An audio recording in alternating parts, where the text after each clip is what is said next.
স্বরূপনগরের গৃহবধূকে ধর্ষণের অভিযোগে বনগাঁ থেকে গ্রেপ্তার যুবক।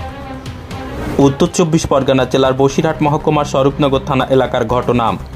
পুলিশ সূত্রে জানা যায়, স্বরূপনগর থানা এলাকার বাসিন্দা বছর 32-এর ওই গৃহবধূর সাথে বছরখানেক আগে সামাজিক মাধ্যমে পরিচয় হয় উত্তর 24 পরগনা জেলার বনগাঁ থানার দীনবন্ধু নগরের বাসিন্দা ধ্রুবজ্যোতি রায়ের।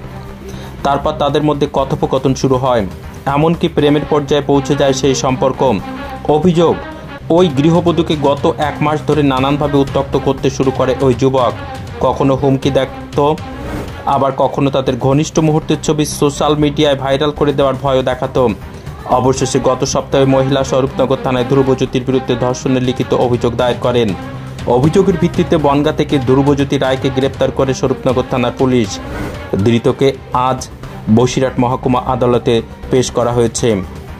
এমএস নিউজ বাংলা চ্যানেলের পরবর্তী খবর সবার আগে পেতে ইউটিউবে চ্যানেলটি সাবস্ক্রাইব করুন, ফেসবুক পেজ ফলো করুন, ফলো বাটন ক্লিক করুন, সেই সঙ্গে এই খবরটি ফেসবুকে প্রচুর পরিমাণে শেয়ার করুন।